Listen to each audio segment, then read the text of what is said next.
con ustedes, el pastor principal del Ministerio Internacional Gracia y Paz, Jaime Bravo. Buenos días, Dios les bendiga, tomen sus asientos.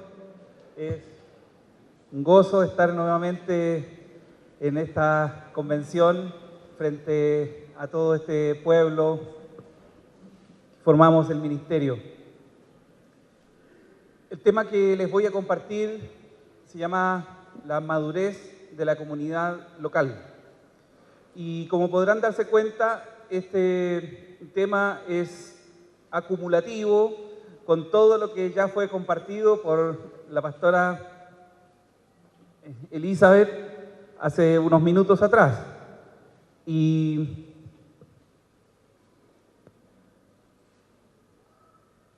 tenemos que partir de la base de que la madurez de una comunidad depende completamente de la madurez de quienes la conforman. O sea, son las personas primeramente que tienen que ser maduras, pero la madurez de la comunidad local no es solamente la suma de las partes. Y quiero explicarme en esto porque este principio lo vamos a ir aplicando en cada uno de los aspectos que vamos a ir viendo de la madurez. Cuando hablamos de la madurez de la comunidad, estamos hablando de, por un lado, la suma de las partes, ¿no es cierto?, la madurez que cada uno de nosotros aportamos como personas, pero también la interacción, lo que se llama sinergia, la sinergia de una comunidad que logra más que lo que nosotros somos, cada uno en forma individual, son sumados todos. ¿Ya? O sea, la madurez en la comunidad local es lo que nosotros seamos maduros como personas, pero también la interacción entre nosotros que produce más. ¿Me entienden? O sea, yo aporto una cierta cuota de madurez en mi comunidad. Mi esposa aporta otra cuota de madurez, tú aportas una cuota de madurez, pero la relación entre nosotros, aquello que se llama sinergia, produce más de lo que nosotros somos. Esto es importante, y saben que esto es uno de los aspectos fundamentales cuando estamos viendo la madurez de una comunidad local. La madurez de la comunidad es más de lo que nosotros somos como suma de individuos, porque producimos equipo, porque hacemos el efecto de cuerpo. Eso llamamos sinergia. Pero obviamente tenemos que partir de la base de la madurez individual, de la madurez personal. Y ya fueron compartidos hace un rato atrás varios aspectos muy importantes del fundamento de la madurez del cristiano, de la madurez que Dios espera de un hijo de Dios. Y yo quiero abordar primeramente el concepto de espiritualidad. Voy a referirme brevemente, muy brevemente, a lo que es la madurez personal, ¿no es cierto? Porque es necesaria para la base de entender la madurez local, pero cuando hablamos de espiritualidad de una persona, ¿qué es espiritual? ¿No es cierto? ¿Qué nos imaginamos? ¿Qué imagen viene a nuestra mente cuando hablamos de la espiritualidad de una persona? Buscando en la palabra lo más sólido, lo más consistente que yo pude encontrar como definición, como esencia de la espiritualidad, es precisamente el fruto del Espíritu Santo en una persona. En la carta a los Gálatas, el apóstol Pablo hace una tremenda y preciosa descripción de lo que es el fruto del Espíritu Santo en una persona. ¿Qué es lo que el Espíritu Santo produce como fruto en un individuo? Entonces yo quiero decirte, lo que el Espíritu Santo produce como fruto en un individuo, eso es la espiritualidad. Dice Gálatas 5, 22, 23, mas el fruto del Espíritu es amor, gozo, paz, paciencia, benignidad, bondad, fe, mansedumbre y templanza. Fíjate cada uno de esos elementos. Deja que queden resonando ahí en tu mente cada uno de estos aspectos del fruto del Espíritu Santo. Y ¿saben? Ninguno de ellos nos habla de nada sobrenatural. Y por favor, no es que yo no crea o es que yo deseche lo sobrenatural. Todo lo contrario. Pero el fruto del Espíritu no nos habla de nada sobrenatural. Es que, ¿sabes? A veces entre el pueblo cristiano llegó a hacerse la idea de que espiritualidad, o sea, una cosa así como que si entra aquí alguien espiritual, va a venir así como levitando como a 50 centímetros del suelo, así sin tocar, ¿no es cierto? Y va a ir rodeado por una nube brillante, y va a ir pasando y la gente va a ir cayendo al lado así, cayendo al suelo tan espiritual. ¿Qué es espiritual? ¿Sabes? Esto, el fruto del Espíritu, esto es espiritual. ¿Sabes? Si tú lees allí Gálatas 5, 22, 23, nos habla principalmente de madurez en una persona. Sería precioso, pero muy largo, poder entrar a cada una de las palabras que son mencionadas aquí en el fruto del Espíritu. Las voy a repetir solamente. Amor, gozo, paz, paciencia, benignidad, bondad, fe, mansedumbre, templanza. Contra tales cosas no hay ley, dice esta palabra. Cada una de estas palabras son 100% madurez en una persona. Y esto es el fundamento de la espiritualidad, de la madurez en un individuo. No es que esté en contra, no es que deseche, no es que mire en menos la potencia sobrenatural que el Espíritu Santo puede hacer con su pueblo, con sus hijos. El mover poderoso del Espíritu Santo que desata poder, potencia, que desata milagros, que desata el fluir de dones, ¿entiendes? Todo eso es absolutamente necesario para la iglesia, le da potencia. Todo eso hace poderosa a la iglesia contra el enemigo. Pero el fruto del Espíritu Santo nos habla de madurez. De ahí partimos. Madurez también, como concepto bíblico, como de las cosas que Jesús nos habló acerca de ser perfectos.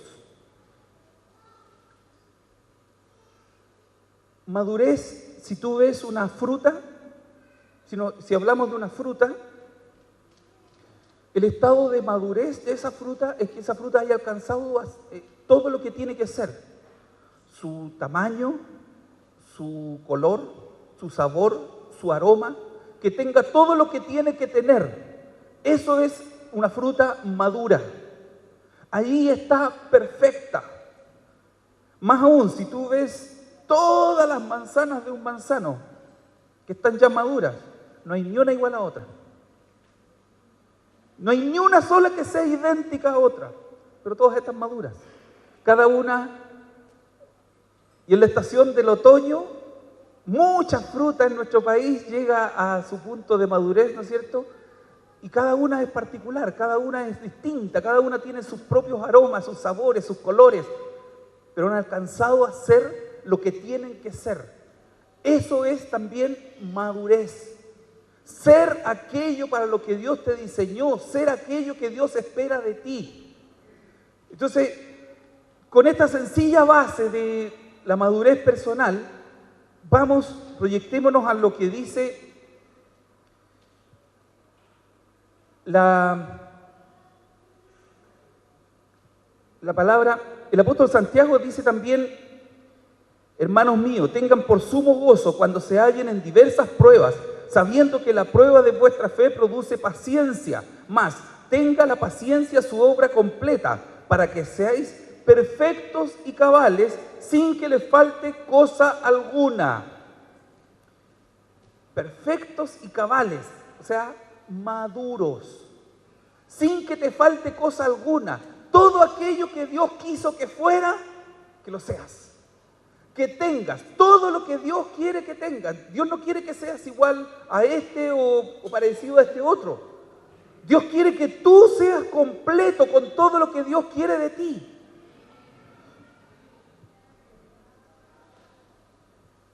Sería largo, muy largo, entrar a precisar cada una de estas palabras, pero les aseguro que están llenas de significado, profundo significado.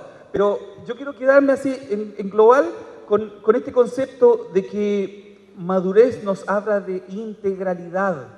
Madurez nos habla de plenitud, de tener todo, de haber alcanzado lo que tú tienes que ser.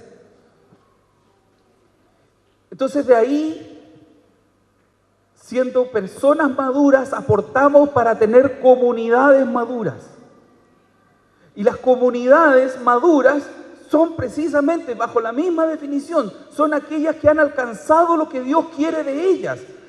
Las comunidades que están haciendo lo que Dios les mandó a hacer, que están siendo lo que Dios quiere que sean, ¿no es cierto?, que tienen todo lo que tienen que tener. Y en esto las comunidades nos superan a nosotros como personas. Porque evidentemente que yo como individuo no puedo tener todos los dones espirituales, pero mi comunidad sí, porque somos muchos, porque tenemos algunas gracias, algunos dones, otros tienen otras, otros, ¿no es cierto? Y entre todos, en esta sinergia que se produce del cuerpo, tenemos mucho más de lo que cada uno de nosotros podemos tener individualmente. Entonces, yo quiero precisar algunos puntos, no sería demasiado largo todo, pero al menos 5 aspectos de la madurez de una comunidad local. La primera es la madurez del amor. ¿Saben? Más allá del concepto romántico del amor, que tampoco tengo nada en contra del concepto romántico del amor, es muy bonito, pero más allá del concepto romántico, cuando vamos a la mejor, a la más profunda definición de cómo es el amor dada por la palabra, que la hizo también el apóstol Pablo en su primera carta a los Corintios, capítulo 13, ¿no es cierto? Nos habla del amor y fíjate lo que dice del amor.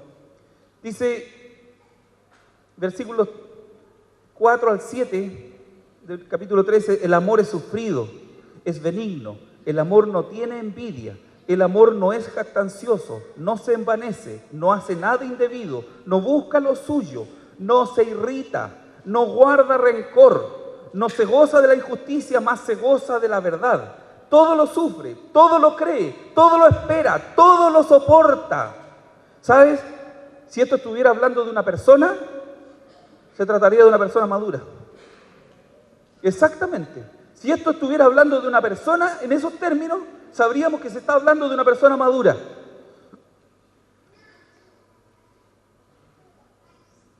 Hay un par de ejemplos en el libro de los Hechos, en el capítulo 2 y luego en el capítulo 4, que ponen la vara bien alta para lo que es la vivencia del amor dentro de una comunidad. Y miren, quiero advertirles que cuando nos metemos en el tema de la madurez, ya sea a nivel personal o a nivel de comunidad, nos vamos a encontrar con algunas interpelaciones de la palabra de Dios que nos pueden dejar pagando, que nos pueden dejar ahí chutas medio complicados, pero ¿saben? Lo dice la palabra, y significa que el desafío es grande, significa que aún nos falta por conquistar. Ellos dos, todos los que habían creído estaban juntos y tenían en común todas las cosas y vendían sus propiedades y sus bienes y lo repartían a todos según la necesidad de cada uno, perseverando unánimes cada día en el templo y partiendo el pan en las casas, comían juntos con alegría y sencillez de corazón, alabando a Dios y teniendo gran favor con el pueblo. Y el Señor añadía cada día a la iglesia a los que habían de ser salvos. Continúa el capítulo 4. Y la multitud de los que habían creído era de un solo corazón y un alma, y ninguno decía ser suyo propio nada de lo que poseía, sino que tenían todas las cosas en común. Y con gran poder los apóstoles daban testimonio de la resurrección del Señor Jesús. Y abundante gracia era sobre todos ellos. Así que no había entre ellos ningún necesitado, porque todos los que poseían heredades o casas las vendían y traían el precio de lo vendido y lo ponían a los pies de los apóstoles. Esto resulta complicado. Si estamos hablando de de palabra de Dios, palabra real, hechos reales de la historia. No nos está hablando de utopía, nos está hablando de algo que ocurría en ese momento en la historia, ¿no es cierto? No había en la iglesia ningún necesitado, porque ninguno decía ser suyo propio lo que poseía. Tenían casas, tenían terrenos, ¿no es cierto?, que habían heredado de sus familias y las vendían y traían el precio y lo ponían a los pies de los apóstoles. Claro, esta práctica que fue real, que fue histórica, ¿no es cierto?, ha sido criticada. Se ha dicho que esto fue la causa de la gran necesidad en la que se vio la iglesia de Jerusalén más tarde, que otras iglesias estuvieron enviando ofrendas para poder sostener años más tarde a la iglesia de Jerusalén, porque todo lo que tenían, todo el capital, todas las propiedades ya se las habían comido y no les había quedado nada. Se ha criticado esto, pero ¿sabe? Más allá de si fue sabio o no sabio vender sus casas y sus propiedades, yo quiero decirte lo que había en el corazón de ese pueblo como comunidad, el sentir que las necesidades de uno eran las necesidades de todos y con lo que tenían todos se cubría esas necesidades. O sea, eso claramente nos sobrepasa. Eso es algo que necesitaríamos madurar más para llegar a ese nivel. Es complicado que te digan, vende tu casa. Miren, ¿saben? Cuando Jesús le dijo a un joven rico que fue a decir, Señor, ¿qué tengo que hacer para dar la vida eterna? ¿La conocen esa historia, no es cierto? Y le dice, ¿tú cumples los mandamientos? Sí, he cumplido todos los mandamientos. Bueno, mira, anda, vende todo lo que tienes y ven y sígueme. Y el joven rico no pudo, no fue capaz. Y uno se pone en los zapatos de él y dice, chuta, es que en realidad es complicado lo que le pidió, po. Pero aquí está el testimonio de los que sí lo hicieron, po. Entre esos, uno llamado José, que los apóstoles le pusieron por el sobrenombre Bernabé. Vendió lo que tenía, lo dejó todo, lo trajo para cubrir las necesidades de todos, para que no hubiera nadie necesitado, nadie desamparado en medio del cuerpo. ¿Sabes? Más allá de si fue sabio o no, quiero hacer un paréntesis con este hecho.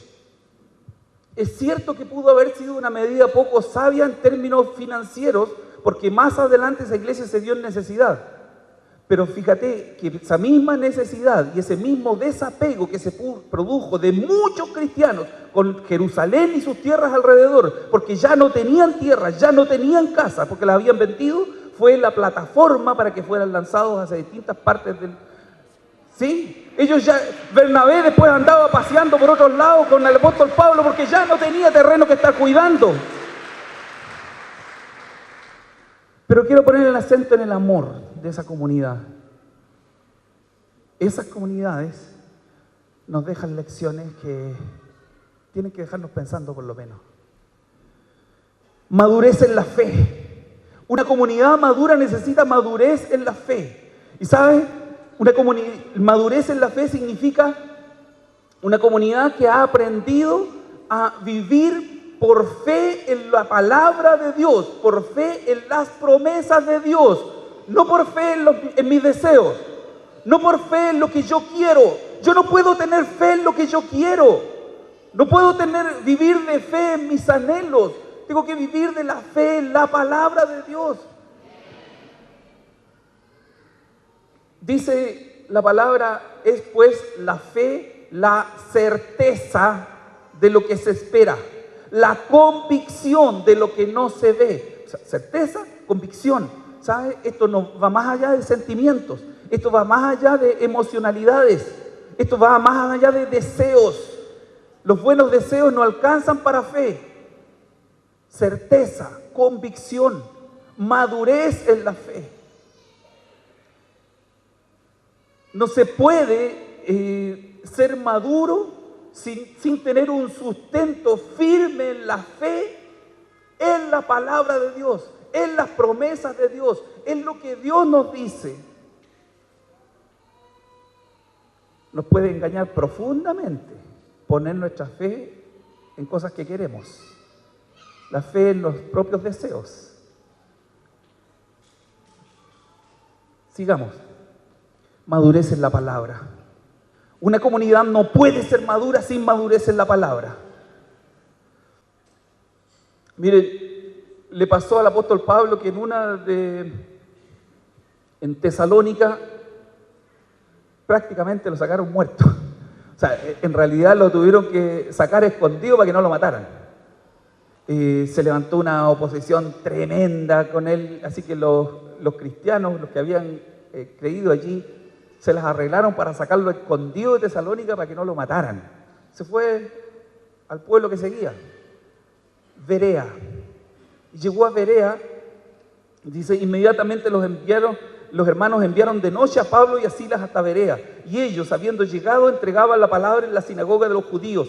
Y estos eran más nobles que los que estaban en Tesalónica, pues recibieron la palabra con toda solicitud, escudriñando cada día las escrituras para ver si estas cosas eran así. Así que muchos de ellos creyeron, mujeres griegas de distinción, y no pocos hombres. Hechos 17. ¿De qué está hablando aquí? De esa pequeña comunidad de Berea. ¿Saben lo que hicieron? No se opusieron a oír a Pablo, no pusieron sus prejuicios, no pusieron su tradición religiosa, no pusieron sus ataduras mentales como argumento y oyeron con solicitud, con apertura de mente, escucharon a este hombre que les abrió las escrituras y les mostraba el Mesías prometido por las escrituras, les mostraba con las escrituras la obra de Jesucristo, ¿no es cierto? Ellos con mente abierta escucharon y luego iban a las escrituras y escudriñaban allí y veían y comprobaban, sí, esto, lo que nos está diciendo este tipo es verdad, mira, aquí está. ¿Por qué? O sea, de alguna manera ellos recibieron el mensaje, lo que significa que fueron sensibles a la voz del Espíritu Santo, pero además fueron a la palabra y corroboraron ese mensaje y dijeron, esto es cierto, esto es verdad, esto está fundado aquí. Fueron a la palabra. Eso, amados míos, es madurez en la palabra, y una comunidad necesita ser madura en la palabra. ¿Saben? Uno como pastor de una comunidad agradece mucho que sus discípulos le crean a uno cuando esté predicando, que reciban la palabra que uno entrega, ¿no es cierto? Pucha, qué bueno, o sea, qué lindo que me crean. Y que reciban la palabra que yo les entrego desde el púlpito. Pero si te quedas solo con eso, amado, si te quedas solo con lo que tu líder o tu pastor te entrega y piensas que con eso es suficiente, te digo que si no nace en ti el impulso, el deseo que te mueve a ir a la palabra y seguir profundizando en aquello que tu pastor te entregó el día domingo, ir allí y dice, mira, aquí está, mira, y este otro versículo también tiene que ver con esto, y la semana siguiente le dice, pastor, mire, yo seguí estudiando y encontré más de lo que usted me dijo. ¿Sabes? Eso es madurez en la palabra. Tú no te puedes quedar simplemente.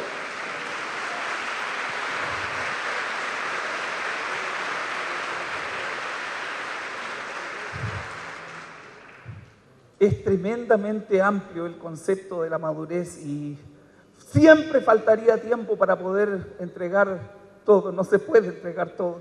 Pero sigamos avanzando.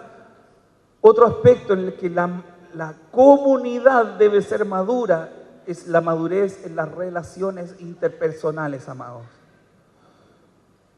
Quiero decirte que la gran mayoría de las personas que por alguna razón salen heridas de una comunidad, porque hay personas que salen heridas, de aquellos que quedan a mitad de camino, la mayoría de las veces no son por temas doctrinales, no son porque se esté enseñando tal o cual cosa, son por las relaciones interpersonales.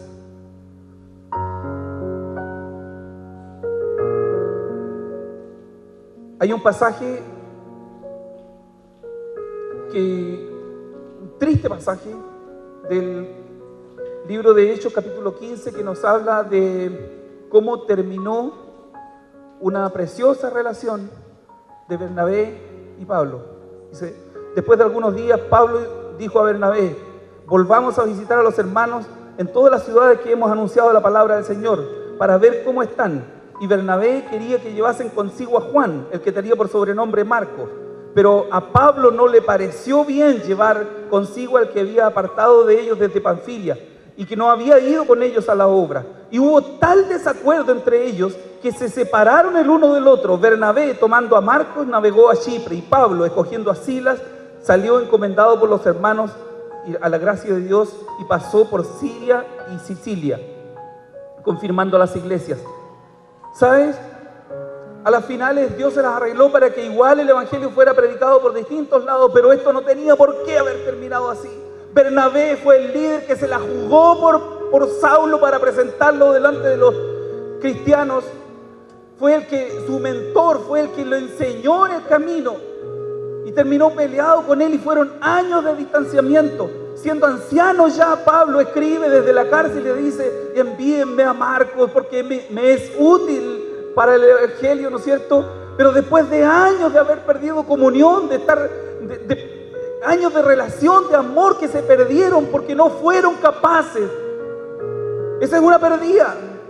Estos dos grandes hombres no fueron capaces de ponerse de acuerdo, no fueron capaces de resolver un conflicto y se dividieron allí.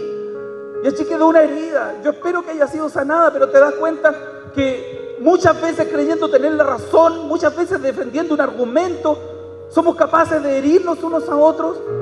Una comunidad madura necesita ser madura en las relaciones interpersonales que genera. Necesitamos esto, amados. Necesitamos ser capaces de renunciar a nosotros mismos, de poner al otro por delante mío, de considerar a los demás, ¿no es cierto?, como la palabra nos enseña, a ser sabios y amorosos en el cuidado de la comunión.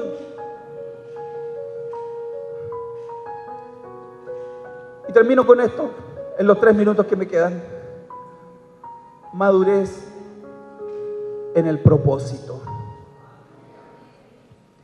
Madurez en el propósito significa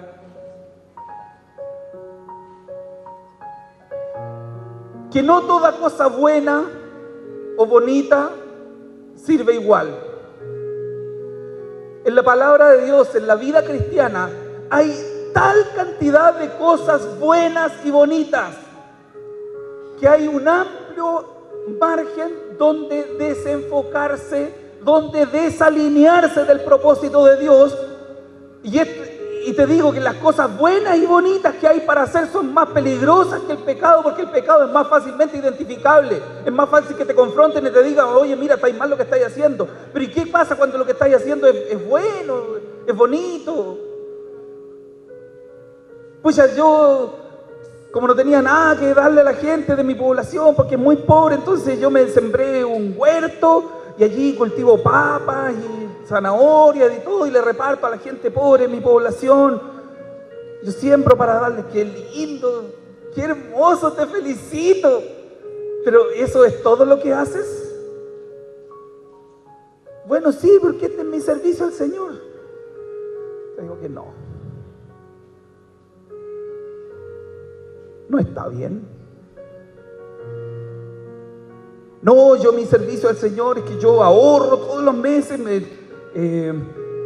trabajo, junto mi platita, ahorro y estoy ofrendando para unos misioneros que están en el África, llegando el evangelio ahí a los pueblos nativos. Te felicito, amado, te felicito, qué lindo, te doy un abrazo y un beso por lo que haces. Pero ¿eso es todo lo que haces? Es que ese es mi servicio al Señor. ¿Sabes? Jesús nos dio una tarea que hacer. Hay una infinidad de cosas lindas y bonitas que podemos hacer dentro de la iglesia, pero si nos desenfocan de la tarea que Jesús nos dio, significa inmadurez en el propósito. Ser maduros en el propósito significa tener claro que Él nos envió a hacer la gran comisión, a llevar el reino, el evangelio del reino a las naciones de la tierra.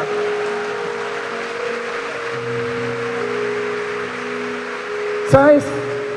Una de las cosas más extraordinarias que encontramos en la vida de Jesús, en los evangelios, más que los milagros mismos, y lo digo responsablemente, más que los milagros, en la forma como Jesús vivió enfocado en lo que el Padre tenía como plan para Él. ni un día antes, ni un día después. Exactamente lo que el Padre quería de él, eso hizo. Dijo, esta es mi comida y mi bebida, que yo haga la voluntad del Padre. ¿Sabes? Una iglesia madura en el propósito significa una iglesia que es capaz de, que sabe lo que el Padre espera de ella y que lo hace, que está enfocada en esa, que está centrado en lo que Dios quiere hacer, que tiene la gran comisión aquí plasmada en la mente. Una iglesia madura, madura en el amor, madura en la fe, madura en las relaciones interpersonales, madura en la palabra, madura en el propósito.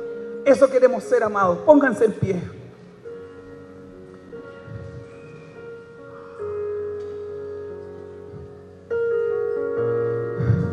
Yo les invito ahora, aquí como comunidad, como ministerio, muchas comunidades locales representadas aquí. Levanta tus manos al cielo y comienza a clamar. Porque si vamos a ser medidos, te aseguro que nos falta. Te aseguro que nos falta. Tenemos que crecer en madurez. Padre, queremos ser comunidades que te honren. Comunidades que traigan gloria para ti. Comunidades que alegren tu corazón.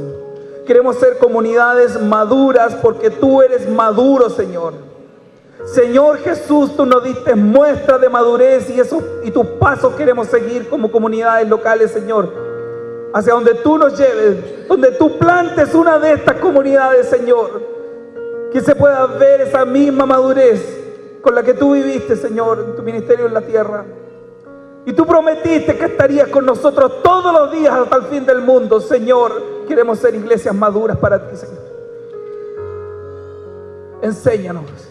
Fórmanos, Señor. Aquí estamos. No queremos ser más inmaduros. No queremos dar más vueltas, Señor. Queremos ser todo lo que tenemos que ser en tus manos, Señor. Queremos hacer aquello que tú quieres que hagamos, Padre. Bendito sea, Señor, en el nombre de Jesús. Amén. Amén. Dios les bendiga, amados. Qué precioso estar aquí compartiendo con todos ustedes.